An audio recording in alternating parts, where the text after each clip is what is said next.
We're live. What's up, everybody? I've got Mr. Johnny Monaco here with me tonight. What's up, brother? Hello, how are you? Thanks for having me. Yeah, of course, man. Just having some shitty weather here in Kentucky right now. We got blasted with a bunch of snow in the last couple of days, so just trying to stay warm here in Kentucky. How about yourself? There's snow? It's been cold? Weird. Hey, just a little bit, man. Yeah. I must have missed that. It's very cold. I think it's 67 degrees in my thing here. So nice. Yeah. It's freezing Nice. out. Horrible. 67 is pretty good though. That's a pretty comfortable temperature. Yeah, I've been living it up. Nice. It's warm in here. Well, very cool. So where am I talking to you from? Are you still in Chicago?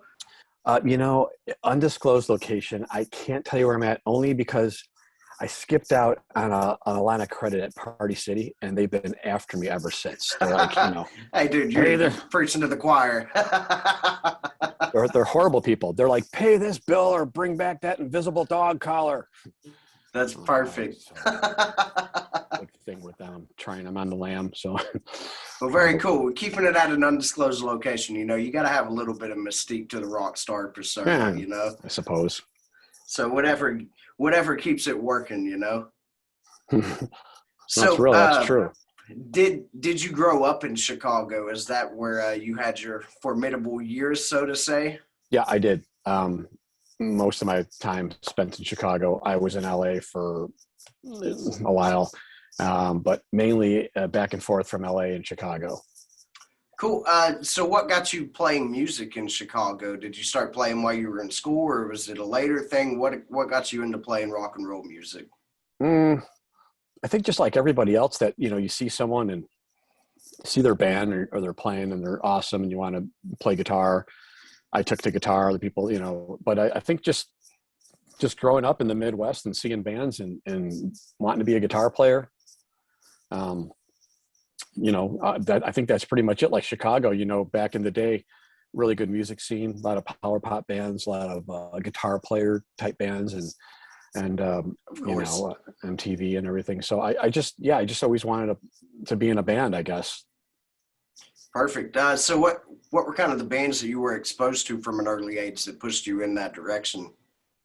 Well, and back in then, I've listened to everybody just coming up, whatever was happening at the time. But, back when I was in 8th grade and 7th grade, I used to like Ted Nugent, not so much now, but Ted Nugent, like Rush and Zeppelin and Black Sabbath and Ozzy and, I don't really I guess that's heavy metal, but all the cool bands with all the good guitar players and, Rat and, just all the good bands and mostly guitar player bands. Listen to some prog, and I never really got into jazz or anything like that then, but mostly just rock. And then when I discovered like all the power pop bands, like, Enuff Z'Nuff and Off Broadway and bands like that, I was really into that for a while, like the Knack and The Kind is another band. A lot of those, like the Shoes, a lot of those bands, like those were more poppy bands, but I didn't really get into them at the time. I kind of came onto that later. So I guess I started out as more of like the metal rock bands. Yeah, that's what I was noticing from you naming off those bands, is they were a lot more in the hard rock aspect than, a band like Enuff Z'Nuff, where it's more the power pop stuff. When did you start really leaning more towards in that direction? Was there a certain instance that kind of, you were like, all right, power pop, this is definitely more of my forte, than maybe a style like Black Sabbath? Well, like I said, coming up like in 7th and 8th grade, this band Off Broadway was around, and they were one of my favorite bands at the time. And they were like, kind of like I don't want to say founders, but definitely in that era of the power pop stuff. So I didn't think I really realized that it was that at the time. It was catchy, and, I liked the singer and they were great songs.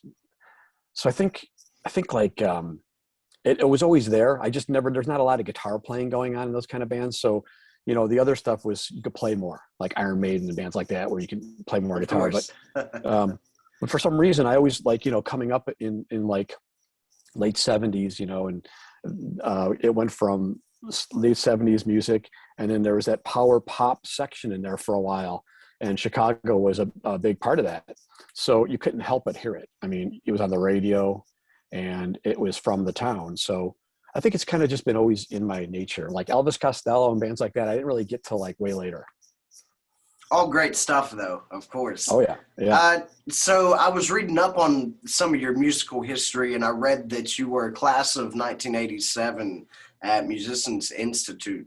Kind of talk to me a little bit about what it was like going there. 87 is such a prime year to be in a location like that. Are there any stories or instances that really stick out in your mind from being there? Boy, I don't know if there's any one thing. It was great. I mean, I had the opportunity to go there. My parents were like, you can either, I was already going to school. So I went to college before that, a couple of years. And then they're like, you can continue, or you can, or if I wanted to go to GIT. I'm like, I got to go to this place. I saw the brochure and I saw the ad, and it's like all guitar players. I'm like, well, you can either go there or you can go here. So I chose to go there. Just, I wanted to get out of the house too, and, go somewhere. I mean, it's the same story that everybody tells. You move out. I moved out there, and it was nothing but guitar, like all day and all night. And I loved it there. It was a 1-year program, and then I stayed. So I stayed for the first time I stayed just for a short time and moved back. And then I wanted to go back. So I went back and forth a bunch of times over the years, and added up to like 15 years of my time going back and forth. Okay. I don't know any one thing. I could just remember like all the weekends were like the Sunset Strip would be packed, and everybody would be like handing out flyers, and there'd be flyers stuck to the ground, and everyone was all racked out, and it was like a huge party. You could just walk across the street. It's not like, it's way different now. It's not even like that anymore, but it was just something I had never seen. I would say you probably got to see some good shows back then as well, hanging around then. I didn't go out a whole lot. I did when I had to work or got a gig I worked with a couple of people, like I would set up stuff and, for shows and did sound and lights. And so, but normally just to go out to a show, I was usually like playing guitar or, trying to figure out something or, on guitar. But I went out a little bit. I've seen a lot of bands, like back then was like Swingin' Thing and Sister Whiskey and, all the other bands were coming up still, like Guns N' Roses and Motley Crue and all those kind of bands. So I mean, maybe a little before that, but they were already pretty big by that time. I think getting bigger. Racer X, used to go see them all the time. I used to help Paul, tune his guitars and stuff. And that's great. They were great. I've seen them a lot. How did you end up getting linked up with Paul? I know he's a big GIT guy. So did you end up meeting him there? Oh yeah, I would go to his open counselings and just watch him, and it's like never seen anybody play like that before. Yeah, the guy's an absolute monster on the guitar. He was, and he was really cool. And I learned a lot. And I would sit in the room in the open counseling sessions, and I mean, I don't know. I just started talking, I guess, because I wasn't really. I could play and everything, but not like that. So I don't know. Then he would be like. We got this tour coming up, Mr. Big, do you can tune a guitar, right? I'm like, yeah, I think so. He's like, you want to go? Like, our guy can't do it. So he took me out on the Mr. Big tour, and, I teched for him, and Billy Sheehan brings like 5 basses and all these servo drives. You got to tune all these strings differently. It was a nightmare, but that's crazy. It was hard. Yeah. Mr. Big, that they were out with a band called The Lost. I think it was right after the Rush tour or before it, or I don't remember. Okay. Years, it would have to be like early 90s, like probably, I want to say like 94 maybe or something in that area. Okay. Are you still buds with any of those guys?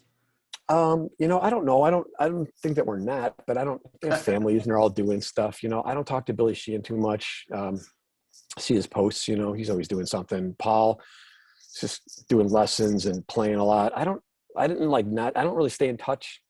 I mean, it's probably, cordial. If we saw each other, we'd talk. Eric Martin, I see him probably the most because he tours a lot, and I'll go out to a show and see him. But they were all really nice to me, and that was really good. It was first, really good bus tour that I had been on, and that was all pro, and it was a nice bus, and it was hard. It was a hard gig. I had to load a big 25-foot truck every night and then fill it up and take it out and do all the guitar switching and change the strings and do all kinds of other stuff. But I'd never done any of that before. And, you know, he just, I guess, figured I could pull it off. They needed someone last minute. So, you know, like I'm a tech. Cool. Very cool. So when was it that you ended up, so you're out on tour doing stuff like that with Mr. Big, you're going to GIT. When did you end up making your way back to Chicago and end up getting linked up with Donnie and Chip for the first time? After school, I went back home, then I came back out, and then I went back and forth a couple of times. So on one of the times when I was out there still, I think probably the last time, I wanted to say about 96. Okay. They just, you know, they called me, they needed somebody, and we had talked prior, and they'd seen a band that I had played in and thought I could probably pull it off. And, you know, they were looking for someone for the tour. And I was in LA, so I moved back. I was going to move back anyway, so I kind of moved back for that because they're from there, obviously. And that's when I started playing with them. It was 96.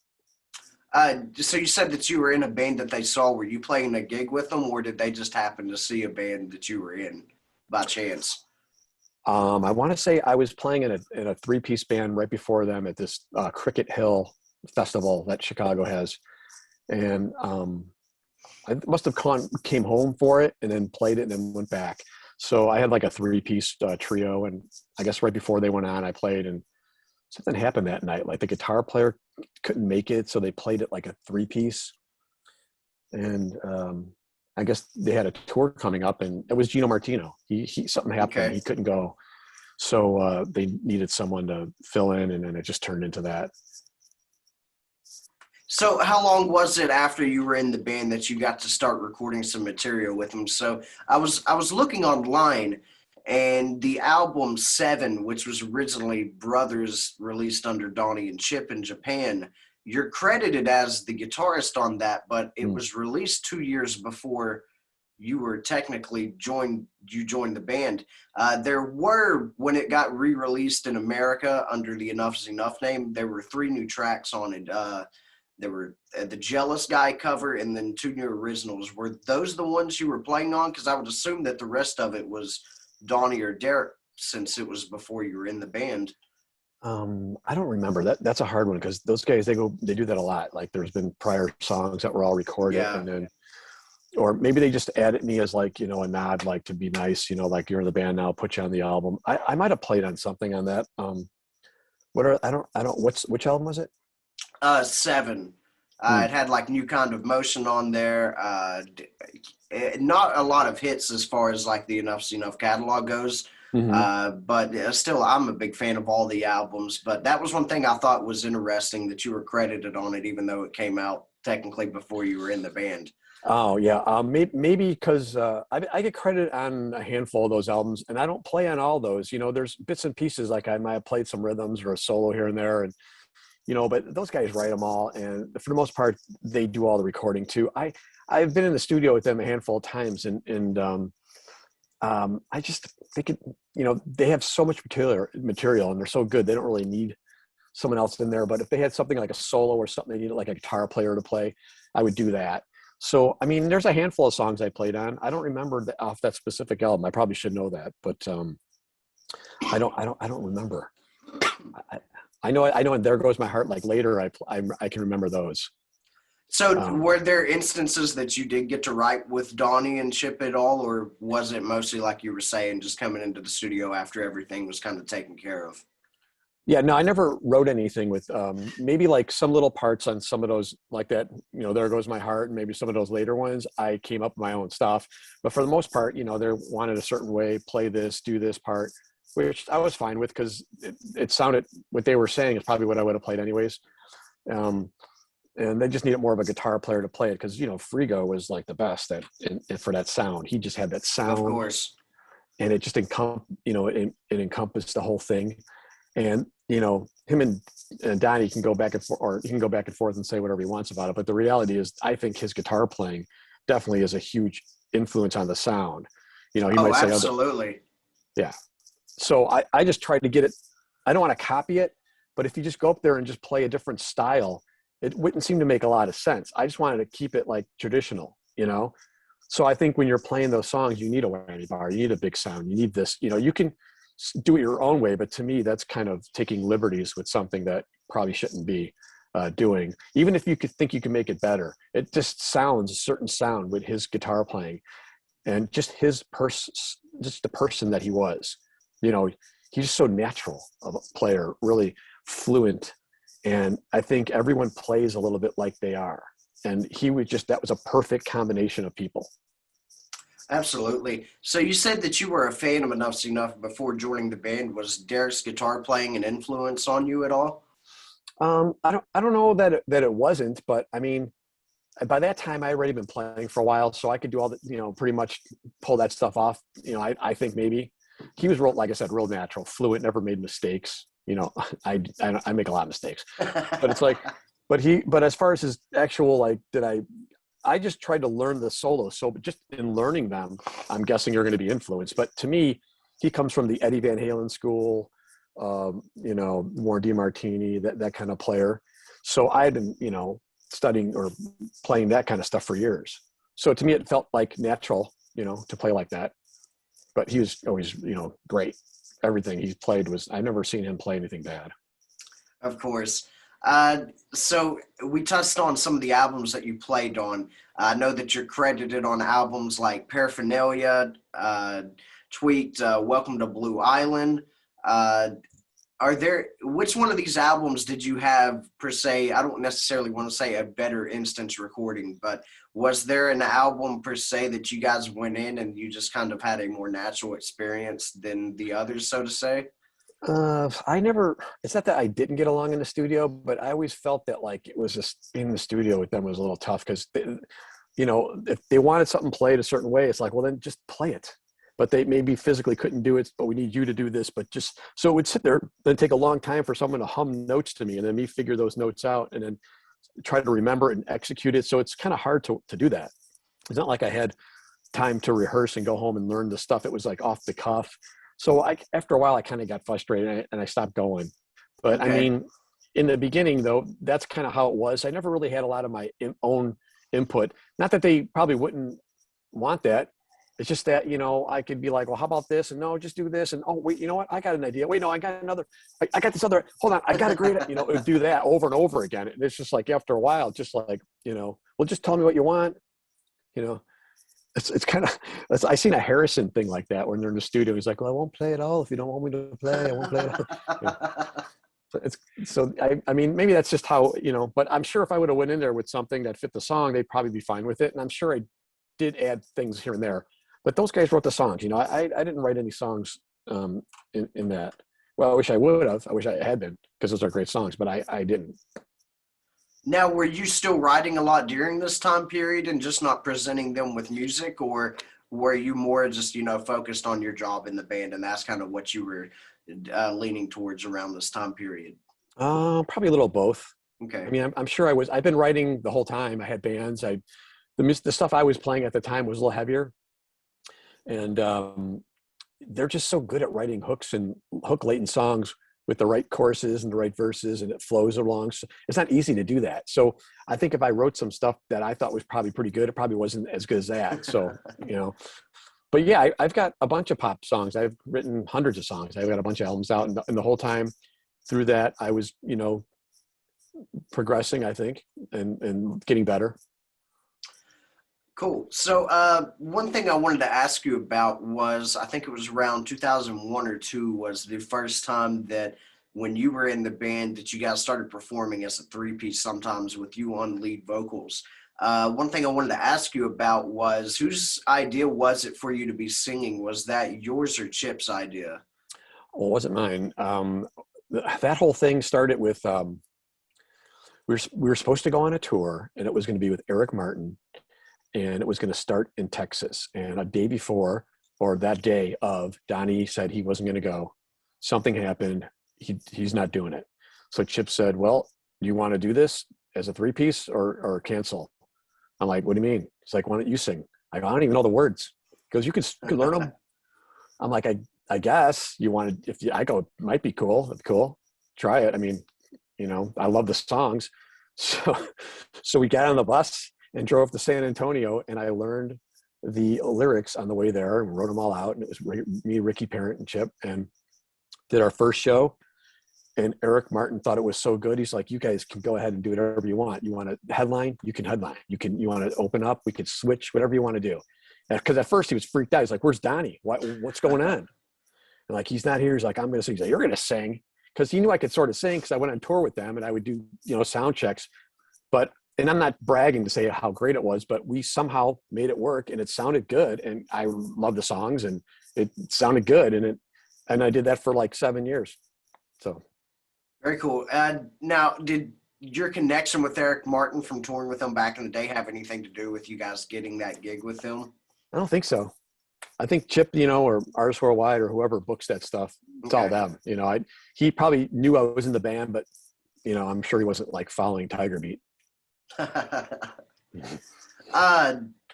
So what were kind of the reactions that you were noticing whenever it first happened? Because as you were saying, it happened like the day before the tour. So I'm assuming there wasn't a lot of press going around leading up to the gigs that, Donnie wasn't going to be there and you were going to be singing. So what kind of reaction were you noticing from the fans at these gigs? Oh yeah. I don't think they knew what was going on at first. And then they listened to it and they probably like, okay, it's pretty good. Some people thought I was him. Like in Italy. Okay. Yeah. They're like, Donnie, come with me talking to me. And I'm like, listen, because we don't look anything alike, but I guess they're listening, and I got it fairly close. So they're like, I had to tell them I'm not him. They're looking at me just like, come on, Donnie. I said, no, I'm not him. That's amazing. And I tell them, they're like, of course, So it fooled some people. Fooled me. I thought I was him for like 4 years.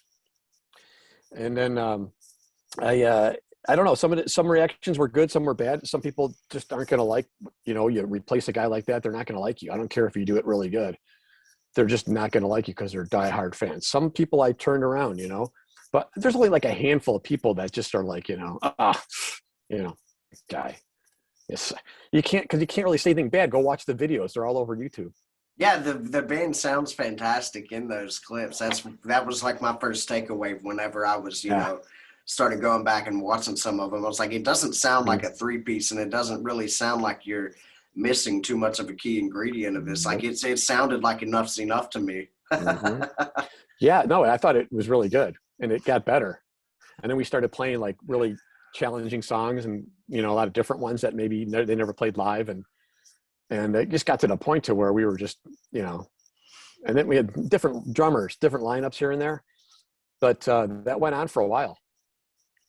Now, how would you say was the biggest difference between, when the band was a three-piece, when you're singing Crusaders, when you've got Donnie there and there's four of you? Because obviously you take somebody out or you insert them, it's always going to change the dynamic of the group. But what would you say were some of the big differences after you guys made the switch to performing as a three-piece? Well, while keeping it, I guess is I don't know the correct word I'm looking for. You don't have to dive into any of the negative stuff, obviously. Yeah, no, there wasn't really any. It was just that, he didn't want to do it at the time, and then Chip didn't want to deal with it anymore either, and everyone was having issues with just, kind of arguing and stuff. So it was a little less hectic. But some people will claim, and he might claim that when that goes away, some of the natural rock and rollness goes away and it gets too clean and too good. People say the same thing about schooled guitar players. Like, I don't want to learn how to go to college to play guitar. It should be like I should learn it on my own because it infringes on my natural ability. It's ridiculous. That's a ridiculous statement. So I mean, I don't know. It might have been just a little easier to get things together. I was a little more like, okay, let's go, ready to go. And not that he wasn't, but there's a lot that goes along. Like a high maintenance, like a Mustang with like a race engine in it. It's got to tweak stuff and the spring brakes, and then it's running lean. And I was more like the Prius showed up, but it runs just like the Mustang.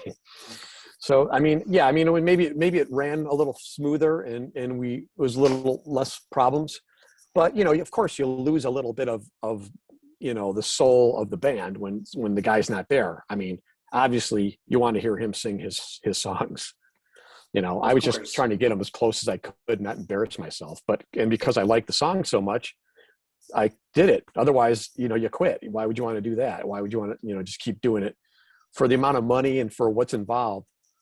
They better be your songs, because otherwise there's really not a lot of point in going around singing other people's songs and not making a lot of money, you know? And do you remember the first time you heard Enuff Z'Nuff? Mm. You know, like I said, they're from Chicago, so they used to play the Thirsty Whale a lot. And I just had heard about this band, and they were, you know, everyone in Chicago knew who they were, and they were recording up at in Wisconsin, Lake Geneva. And maybe I went to a show, or someone, I think some girls I knew like would give me some like demo tapes, like check out this band, you know. So I kind of heard it from the fans and like just up and coming, and then their album broke and it was big, and then I went and seen them. So I don't know if I got it back then, like the whole combination of what was happening there. It might have been, I don't know if I really got it, but I know they were like a real big band at the time, and at, you know, in Chicago, and very colorful, and it just had the whole, and I must have missed something. I don't know what I must have really been into guitar more than I was like the whole songs and pop songs at the time, you know? Very cool.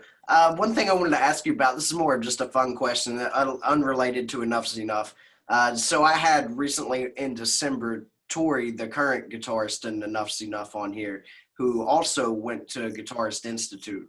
And one thing he had told me was that he went there around the same time as you, and said that around this time period when you would see bands searching for guitarists, like when they would put ads out in the paper or something, there would be comments like "no guitarists from Musicians Institute" and stuff like that. Was that something you ever personally ran into?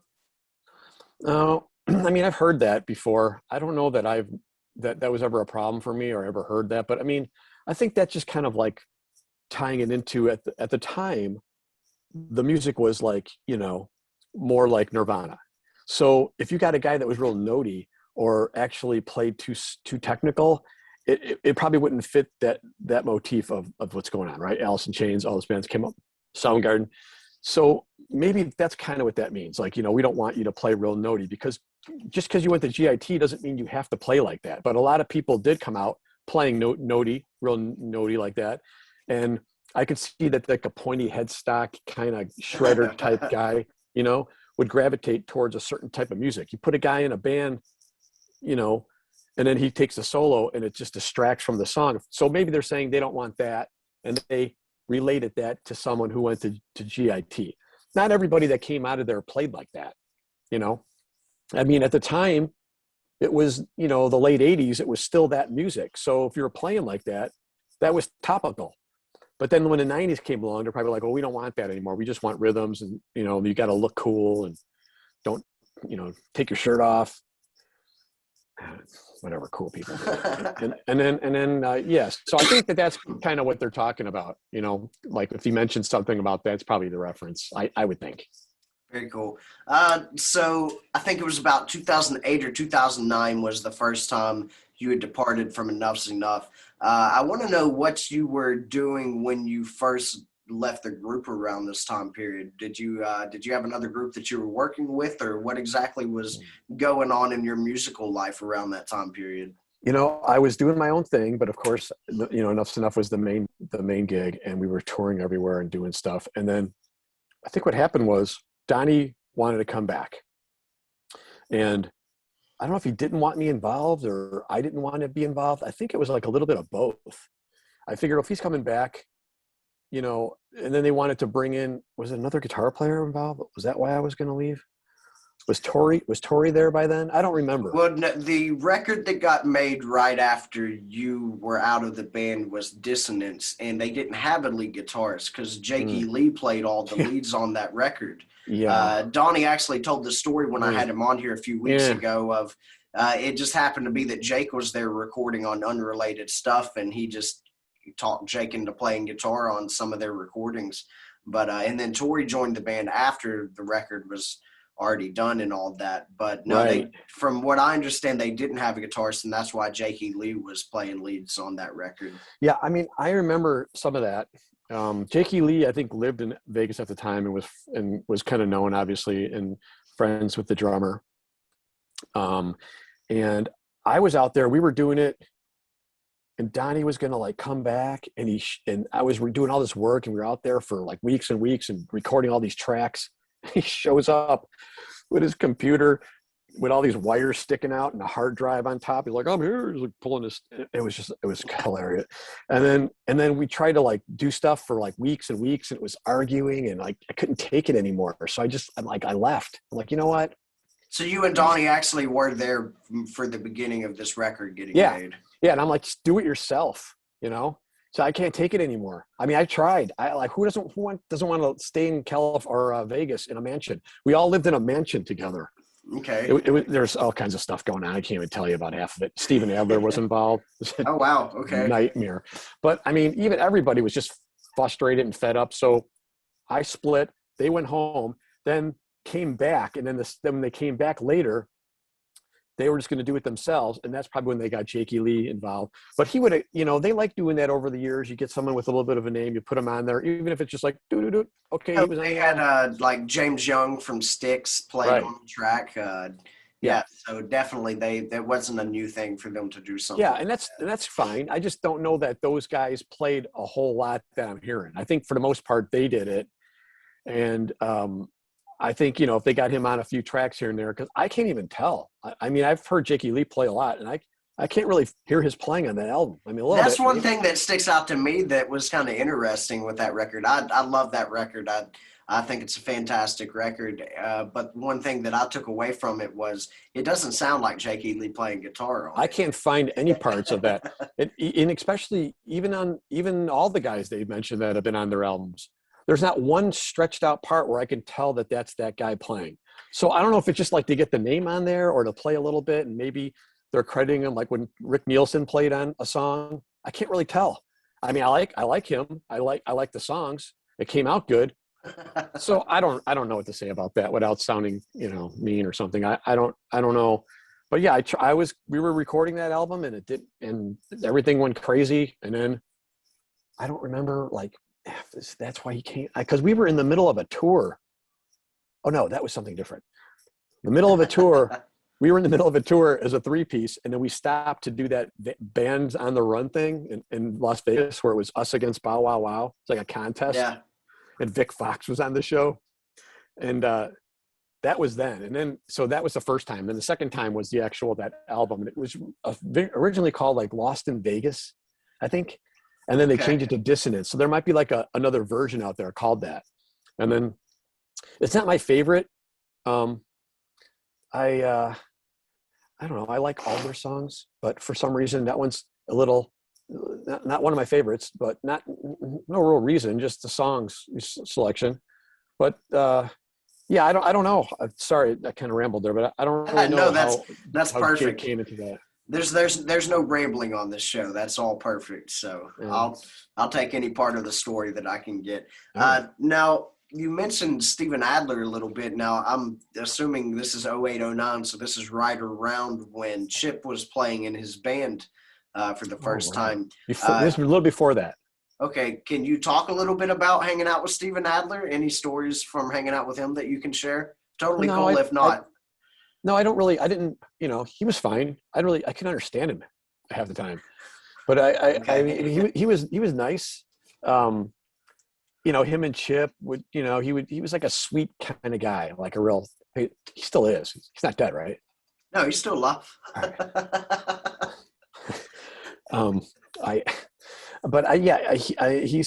He was nice. I didn't talk to him a whole lot, but, joke around a little bit, and he just struck me as like a sweet person, and was dealing with what he was dealing with at the time, and he also lived in Vegas, so that's that connection. And the manager, Brian Johnson, at the time, was like a friend of ours, manager, runs a ticket company in Las Vegas. He was also with Adler, so there was some kind of connection there with the album.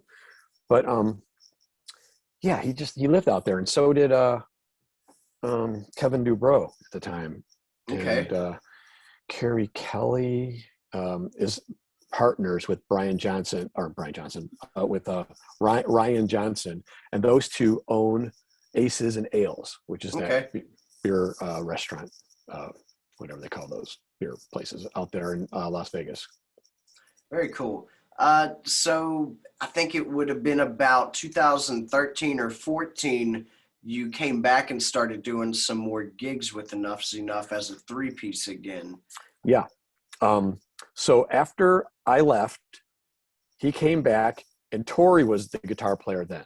So that's probably why I didn't come back, and I didn't want to be involved or something.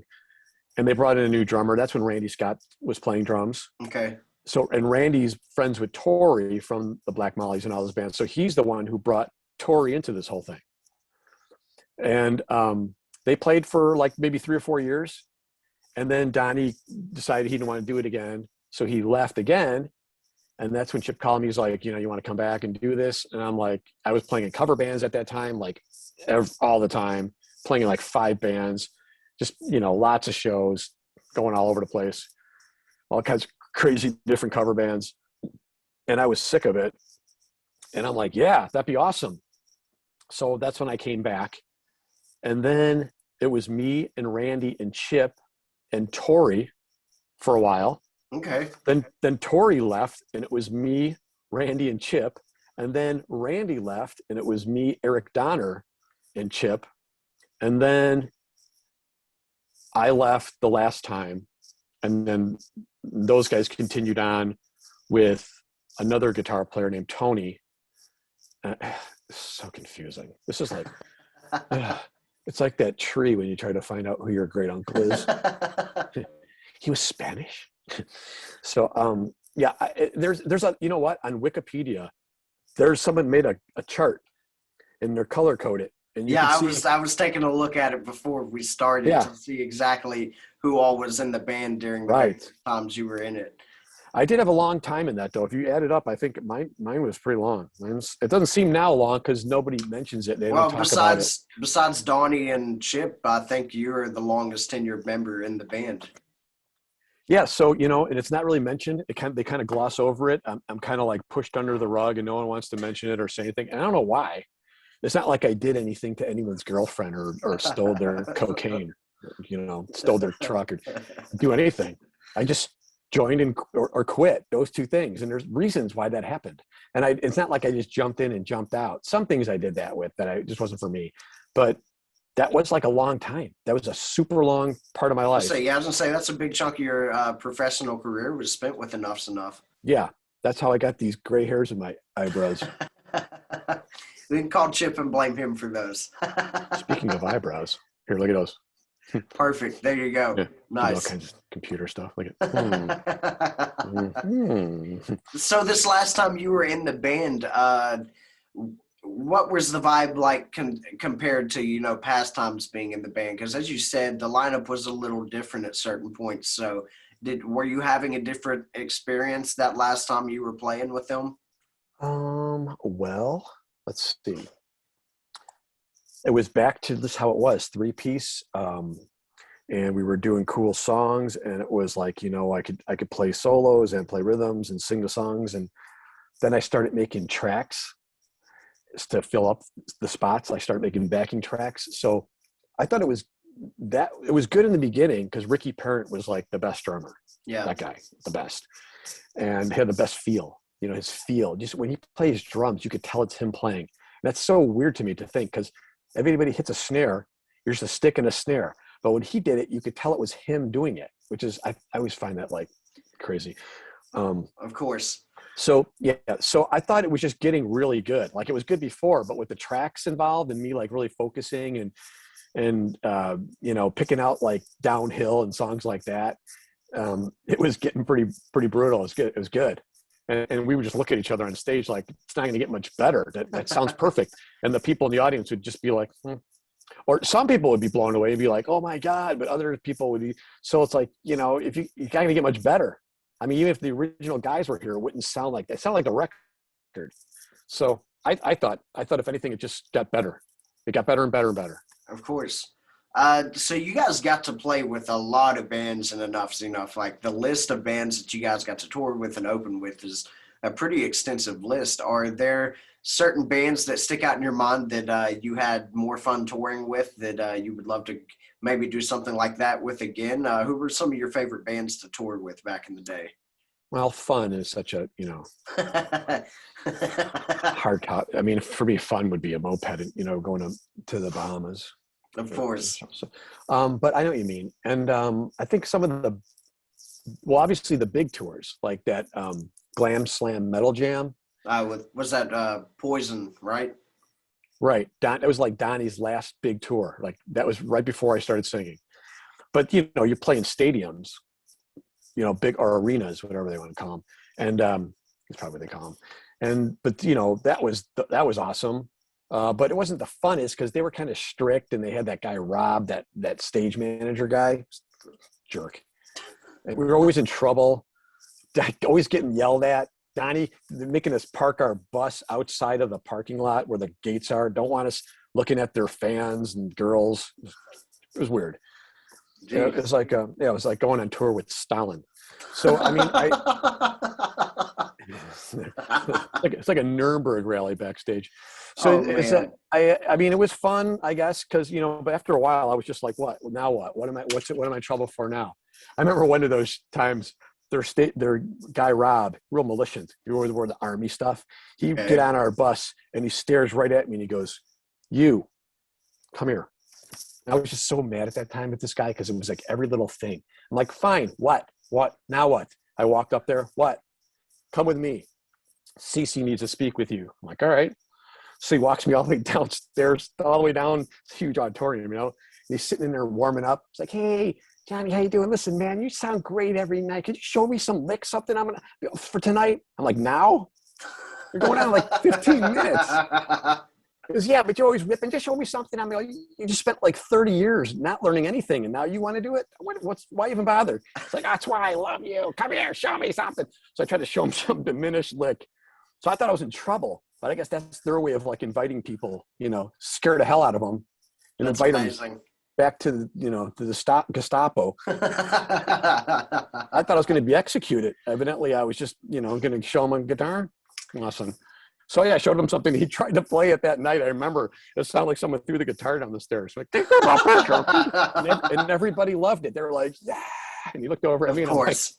Like, of course. So I mean, I don't know, but like the funnest times, there was like a metal sludge tour. What was it called? Oh man, that's bad. MSX something tour with like all the original lineups of like Pretty Boy Floyd, and I think DJ Ashba was like in the Bullet Boys. Okay. This was before he was a fashion designer, and someone else was in that. Faster Pussycat. Okay.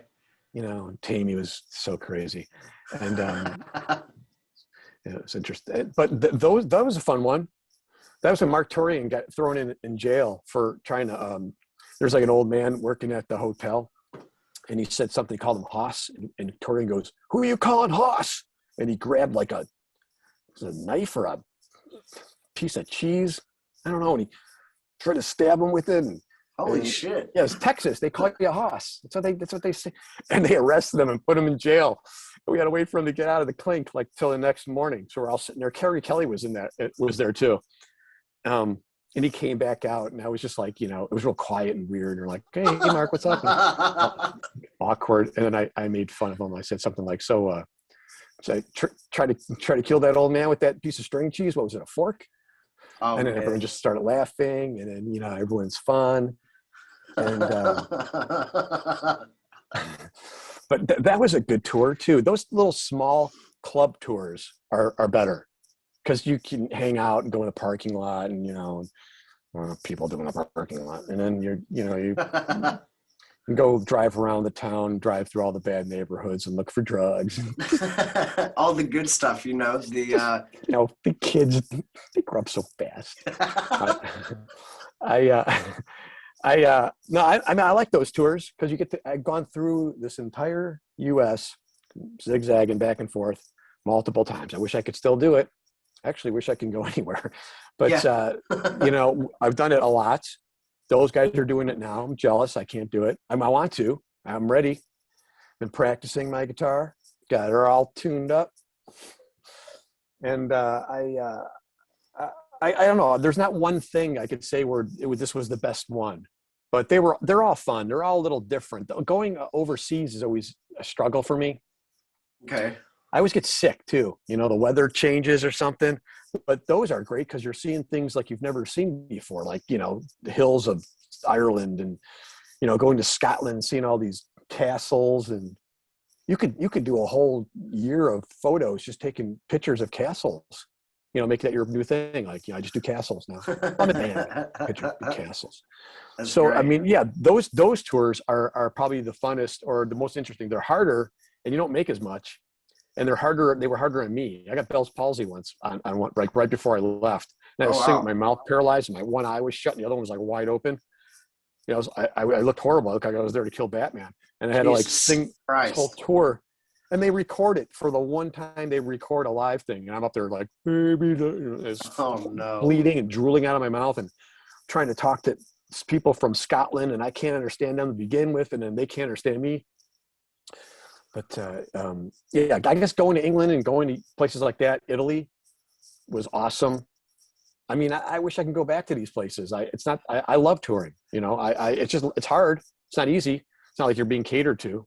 Well, some bands get catered to.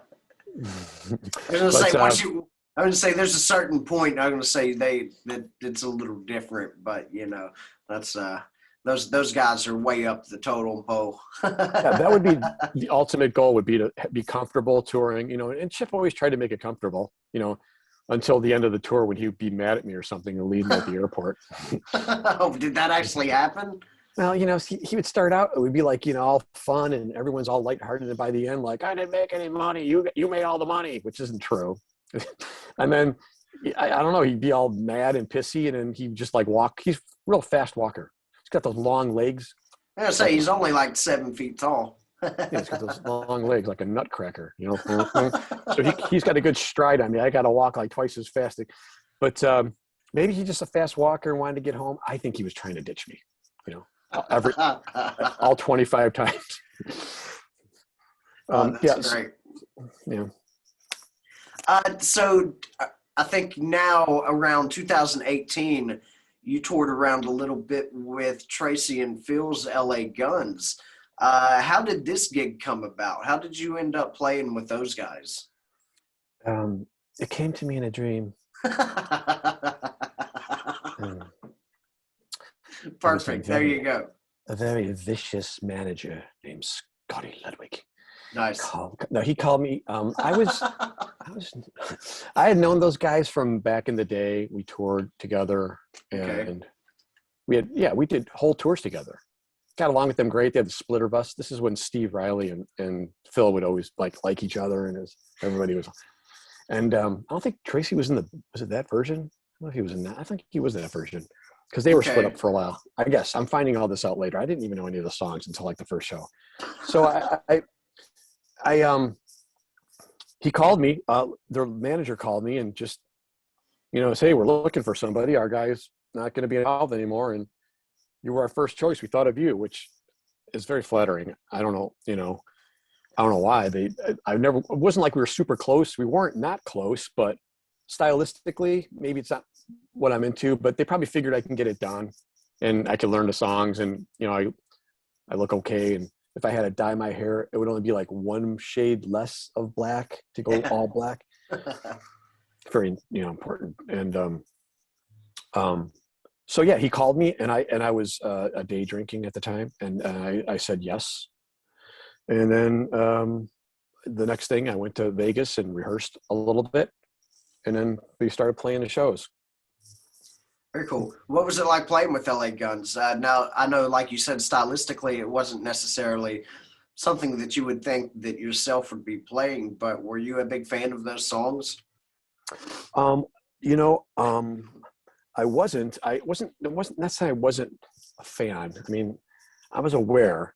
I just, you know, for me, I was playing rhythms. I had to learn all these songs, keep them separated, just, you know, do my best to play the songs right and get the material down. It was that quick, you know, it wasn't like I had a lot of time.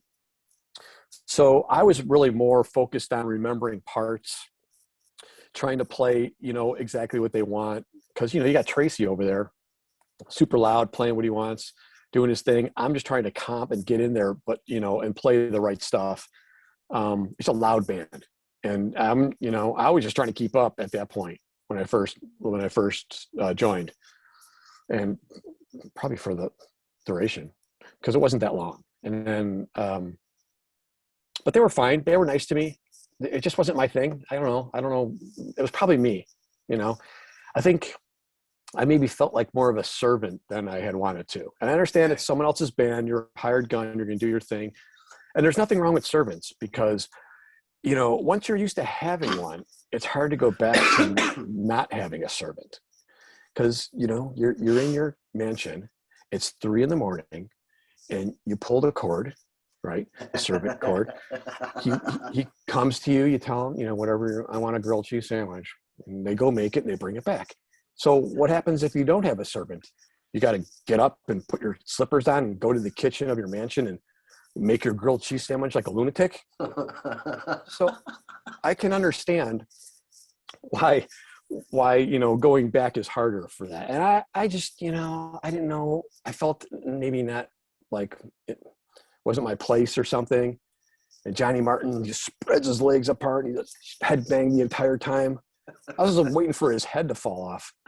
But I think the last straw was when the manager, he asked me to iron his shirt. What? And it was right before the show. I mean, in his defense, it was wrinkled. And you actually got asked to iron the manager's shirt? Oh no, I did it. Man. In his defense, it was wrinkled. It was a shirt that I had picked out for him, by the way, a couple of days ago earlier, because he wanted to look a little cooler, and instead of like, Yosemite Sam showed up. So pick out this nice shirt for him. It's wrinkled, of course, because when you buy something nice, you crunch it in a ball and throw it in the corner. So I also think he might be a warlock, and he put a curse on me. And the curse was car sickness, because every time I got in the car with that guy, I would immediately get car sick, and then he would go, zip it. And the one time he let me drive, for a while, but then people were in different cars, so he had to drive. And I'm like, yeah, but your drive's like, zip it, get in the back. And I don't know if you've been car sick to the point to where you get tingly hands and you feel you're going to throw up, but I get really lightheaded if I don't eat and I'm trying to lose 3 pounds. And it was like, I'm in the car and I'm starving and he's doing this and he's looking at you and the foot comes off the gas. And then, it's very hard to find people that know how to feather the brakes and can keep a steady stream and not do this. Or when they look at you, the foot comes off the gas and I'm like, can you just concentrate on what you're doing, please? And then I'm a jerk, right? So, but I can't picture him asking Phil Lewis to iron a shirt. And so I wasn't mad about it. I was more mad about that, because can you imagine if you would have asked Phil, hey, Phil, can you iron this shirt for me before we go? He'd be, what? Let someone else do it. That is amazing. My English accent isn't that great. And when I do an English accent, I always hear like an old 1800s England in my head. Like Chitty Chitty Bang Bang, or like Mary Poppins, like a chimney sweep. Oliver Twist. You've seen Oliver Twist, right? I don't think so, actually. Oh, you got to see Oliver Twist. There's a part where he's in the alley and he meets the Artful Dodger. It's like, they're like street urchins. Okay. And he's like, consider yourself at home. Consider yourself one of the family. I've taken to you so strong. It's true. We're going to get along. So, it wasn't perfect, not like that, but it wasn't exactly like that. But he was wearing a top hat. Okay. And Johnny Martin had the gloves with the fingers cut off. Of course. So I guess, he kind of looked like a combination of a magician and a hobo. So I'm guessing, for me, I guess being in LA Guns was a little bit like being in Oliver Twist, but it was, louder and more bossy. Perfect. Well, there you go. So then you ended up playing with Tantric for a little bit. Are there any stories you can share from being out on the road with those guys? I know Hugo's quite the eccentric character sometimes. So is there anything you can share from your time with him? Hugo was fine. I didn't know those songs or that band at all when I joined, because I got a call like, again, 2 days before. We need somebody. Can you do it? I'm like, let me hear it. And I heard it, and it was very involved. Like, that stuff's not easy to play. It's like very, like, some of it's low drop D tuning and kind of weird rhythms, and they're all fairly similar, kind of like, an Alice in Chains type thing, but like with more intricate parts. So, and he's a pretty good for that stuff. He's good writing at that. So, and I guess they had a guitar player. The original guy was pretty good, like a technical guy. So he wrote these like crazy weird parts. And so it took me a while that, like, I was reading charts like the first couple of shows, like on the ground. I had papers. Okay. Because Troy, he asked me to do this because me and him go way back, and I've known him. He's from Chicago. He played with in Enuff Z'Nuff for a short time when he'd fill in, and he was on the White Lion tour with us, and he was playing drums with them and tour managing. Okay, that's a thing, I guess.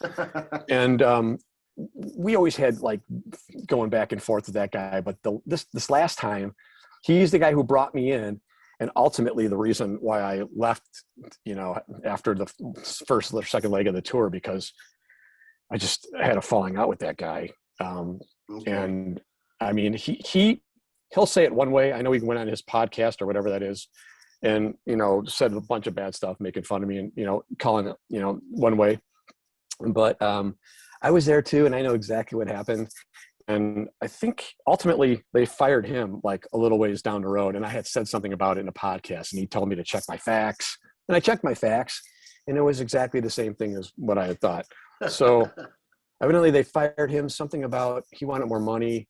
He had like an insatiable appetite for women's scarves and tight-fitting distressed jeans, nice. Which were hard to get, I guess, in the country. So they had to order these specially fitted jeans flown in from France, and it was getting expensive because they were tight, but they would still be able to get up over his badonkadonk. Okay. So I think they were Jordache or Versace. They were trying to like give him a jean, tab. Like, all right, you can spend $100, but no more than that, and you can only get Wranglers and Sedgefields. They shop. Hugo likes Walmart. You go to Walmart like all the time. Trailer. Nice. We go to the trailer and Walmart. But Troy was like, no, I don't think I could do that. And this place doesn't have enough of my lotions. I guess they had lotions and fragrant sprays. He had vanilla. He would really be. I liked it. It was kind of like being around a girl. It was fun, except you could throw a football. Sort of. And if you like that smell all the time, like cotton candy and tight, bubbly jeans, and then we had a falling out, and because I told someone that I was having trouble playing the songs because his tempos and meters were all over the place, and I told him to his face that 1,000 times, let's get together on this. We never did. I told someone after a show because they asked me. He went back and told him. Next thing I know, Cape Fear in the hotel room. He went mental, like punch in the air. Oh, I can't wait till you're gone. Jesus. And he was not happy with the fact that I told him his meter's bad. I guess if you ever want to make a drummer really mad, I wouldn't have to tell him if he had a metronome. Okay. So whatever. Because I know the guys can play,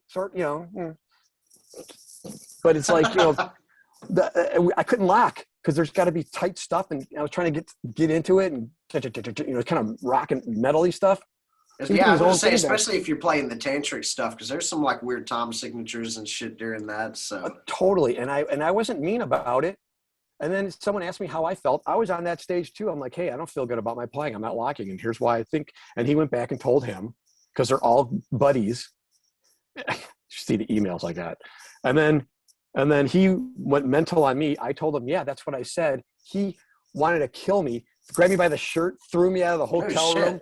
It's like got physical. Like I was in the doorway with my stuff and I had my hands full. So he got me when I wasn't, kind of vulnerable. He pushed me out and I was going to leave the tour. And then he came down, apologized because probably feels, let's just get through this. And then at the end, he stiffed me $600 and then told everybody, how much of a backstabber and horrible person. And I don't, that's all I did was tell him that about the meter, and you Absolutely, can't tell anybody yeah. the truth anymore. If you're not on board this, like, you're the best and this guy's great and he's killing it. Is he killing it? Really? I see a lot of guys are like, he's killing it, and you go watch him and you see, it's like, I mean, you're doing pretty good, or you're doing the bare amount to get through the songs, or it's okay. It's pretty good. No, he's killing it. And then the next thing you know, you can't take that person, seriously anymore, because everyone's killing it. Everyone can't be killing it. Some people have to be just okay. But if you tell them that you're negative, you're a toxic person, and I'm not talking like Britney Spears toxic, Yeah. great song, but I mean, you're toxic, you're negative, yeah. If you don't jump on the bandwagon of everyone's great, and you say I'm great, I'll say you're great, even though I know you don't know how many sharps are in the key of A major, because going to music school is a horrible idea. Because why would you want to learn that? Why would you want to learn the alphabet? Just go out there and speak. Just try that next time you go up to somebody. Just go up to somebody, if you didn't know the alphabet and you just went up to someone and went, cat light be on car moon cheese is one to play out. I with core being fashion for being Pam. It doesn't flow. You have to know letters to make words to put in the sentence. So when someone's like, I taught myself. Oh, did you? You just taught yourself all that. You just sat in a room with nothing else and you thought of those notes. Like you and Mozart, you're like on the same level. Well, I did listen to Doug Marks, but only for a week. He was too advanced. Remember Doug Marks' Metal Method? So I don't know if that was a bad reference, but I don't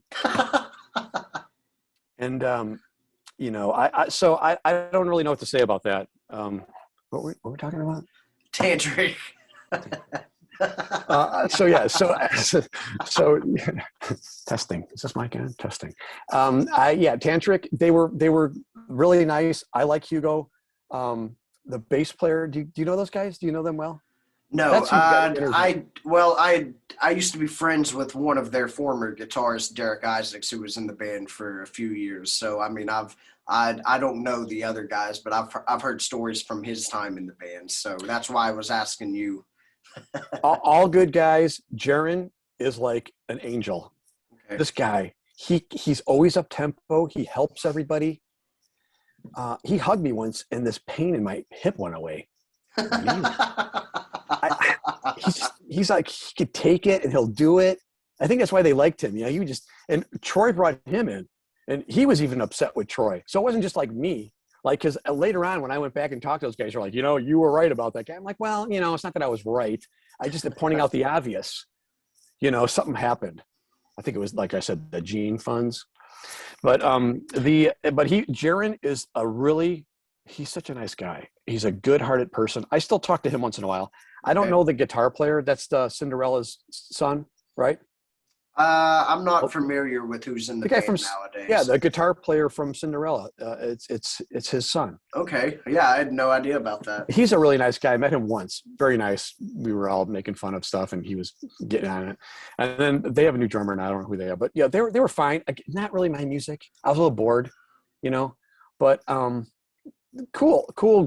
He's into it. Hugo is the sound of that band. His voice resonates. There's something special about those songs. I believed in the songs and the connection that he had with them. Was it for me? Not really, but they tour. They're still out there. They've been going through this the whole time. They just played out there. Yeah, they just played this past weekend. I saw somebody out at one of their gigs. Yeah, and it's amazing because this whole time through this whole pandemic, it's pandemic. I thought they were saying Pam the entire time. I went out, I bought like 1,000 of these because I thought there was going to be a shortage of Pam. Hey, you were prepared though, so that's the key thing. I looked so silly when I found out it was a pandemic. But yeah, they've been playing the whole time, and they don't care. I don't think anyone, they probably got everything else by now, but they're probably just, but they're out there playing. They're good for them. They're staying in the RV. They're parking wherever people park RVs on side streets and stuff. And they're just living out of that. And, Hugo's the real deal. Well, That's how I feel about them. I would have stayed in the band. I would have loved to have kept touring, but I had I had a falling out with that guy. And unfortunately it was just 5 months too soon, because after that time, like I said, he was gone. So had that not happened, but he brought me in too. So I owe him for that. I don't really talk to him anymore, because I don't really know what else to say. Of course. So one thing I had read a little bit about before we came in here and did this is that you have your own podcast that you host. Do you care to tell people a little bit about that? I do have a podcast.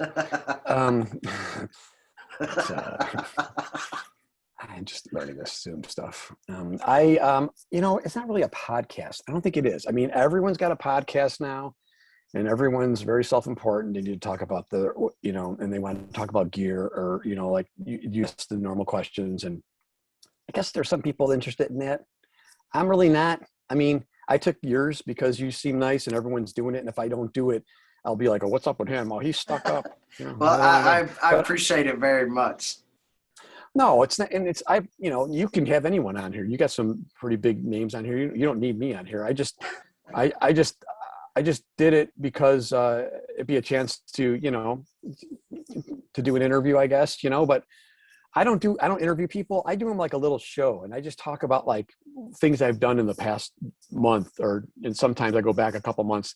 I don't do them enough. I've only have like 12 of them out, but they're kind of produced, and there's a lot going on, and I sound kind of nuts in a lot of them, but they're fast paced and they're kind of like, there's a lot of material. I think they're super funny. I got in trouble for a few of them. Like, I think Chip got mad, and Tori doesn't talk to me anymore, blocked me on Facebook, because, if they're not positive, then you're negative and you're a jagoff and you're mean spirited. But they weren't. I was just pointing out the obvious. Everything I was mocking was really happened. I mean, I talk about LA Guns in one of them.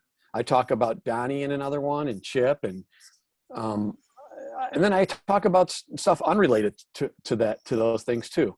So I just speak about what is going on with me in my life at the time. And I just haven't put one out in a while, because I've just been so like, I have nothing to say. I'm just so like, this whole thing is really, with everything that's going on. And, I don't want to say I got depressed, but maybe a little. I don't feel great, and everything I have to say is going to probably just be complaining. And, I'm trying to find humor still and stuff. I seen this little guy slip and fall down the stairs earlier. I just laughed. What? Well, see, there's a story with this kid. He's an adult, but he's like a littler person, and something was up with him, and he came to me. He's like, I'm a nurse. I'm gay. I'm a nurse. I'm like, all right, well, that's one way to introduce yourself. I'm like, fine. I'm Johnny. I live down the hall. How is this place? He's like, it's like living in an old person's home. I'm like, really? I go, I don't feel good lately. He's like, you probably got COVID. I'm like, you think? He goes, I'm telling people to get it. I'm telling people to get COVID. I'm like, why would you do that? You're a nurse. You work in an ER and a trauma. I can see the hospital from here. It's a busy hospital. Why would you want to tell people to get COVID? He goes, you want to get it. He goes, I knew someone had COVID and I wanted it. And I took his keyboard. I put my hands all over his keyboard. I put my face, got COVID. Oh my God. And right when he said that, I think a little droplet went like, I almost threw up, because I'm like, great, now I have COVID and whatever made this. Oh no. And I was sick and I think I probably had it, but my insurance wouldn't. Something was going on with my insurance. It was just changing over, and it was switching, and I wasn't covered. And I tried to find out how much it was to test, and they couldn't tell me. And I'm like, well, I'll just pay it, whatever it is. They didn't know. And so by the time I never got an answer, but like 2 weeks went by, and I'm like, well, now I'm not going to, but I'm pretty sure I was so sick out of my mind. So, when he slipped, I wasn't like mad about it. I was wishing him any ill will. Oh man. Next time when the pool's open, I'm going to push him in. I might hold him under. I actually don't think I got COVID from him. I think I was already sick. But okay. The story of him telling me about COVID is embedded in my mind. Of course. That's not going to go away with the, energy. No, no way. A lot of bananas or whatever people eat to kill COVID, Pam cooking spray. But that's not going to go away. So that's in there forever. So, and he's very uptight. He reminds me of one of my aunts from the 70s. They used to smoke out and wide-eyed. I'm telling people to get COVID. I'm guessing he's saying that so you can get it and get it over with, like herd immunity. Yeah, I guess. I think that's a little ridiculous. If you're going to do herd immunity, let's start somewhere like, Walmart. Let's lock them all in there. Chain the doors up and just fog them with COVID and let them all pass out. And you wouldn't even have to chain the doors. Just put an open sign up and 700 people will show up.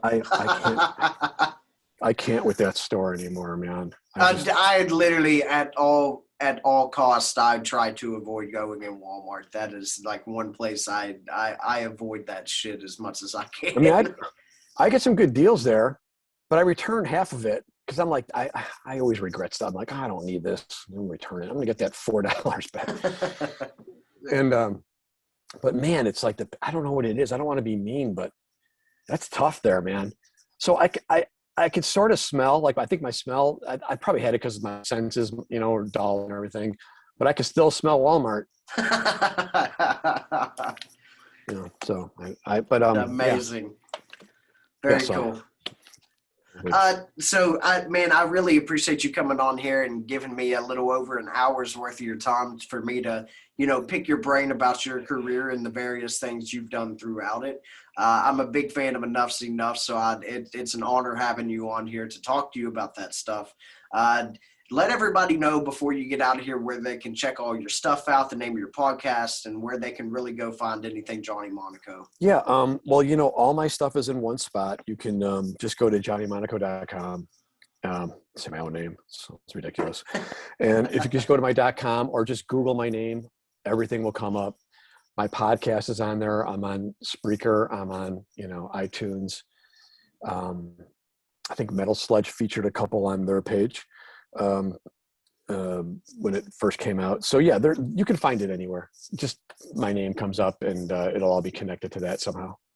Okay, very cool. Well, I appreciate everybody tuning in tonight. Johnny, me and you will be able to say goodbye off air, but I appreciate everybody tuning in. I will be back here Sunday night with Mr. Pete Merluzzi, who was the tour manager for Velvet Revolver and Slash for an extended amount of time. So I'm very much looking forward to picking his brain about some of those Velvet Revolver stories. But like I said, tonight, Mr. Johnny Martin, formerly of Enuff Z'Nuff, LA Guns, Tantric. Johnny, thank you so much for hanging out here with me tonight. Who's this Johnny Martin you speak of? Oh, man, Johnny Monaco. Did I really just say? No. I didn't seriously just say Johnny Martin, did I? It's okay. I was going to, initially, I was going to take my shirt off in the beginning of this. Then you would have never been able to tell. I don't have. I can't believe I just said that. Yeah, that's terrible. My show is a complete disaster. Now we got to start. No. People can be confused. I mean, they do have a new guitar player now, a great guy. They're all friends. Those guys are all friends. They all get along. I don't know how good he is with an iron, but time will tell. I just had Ace on a couple nights ago. He didn't mention anything. Right. He didn't mention anything about having to iron anybody's shirts. So they're not going to ask him to do that. Just, they have more respect for him. I mean, maybe that's not what it is. I think when people look at me, they just see an iron and an apron. Maybe a fitted brassiere, something. He would look good ironing my shirt. But, otherwise you're like, this guy's going to look awesome playing guitar. We're not asking him to do anything like that. I think they just figured I was probably going to be good at ironing, which I'm okay. Okay. Well, it might have been a compliment. You never know. So, you're right. All right. Well, there you go. Well, like I said, guys, Johnny Monaco, not Johnny Martin, hanging out here with me tonight. Thank you so much for coming on here. I will see everybody Sunday night. Thank you guys for tuning in.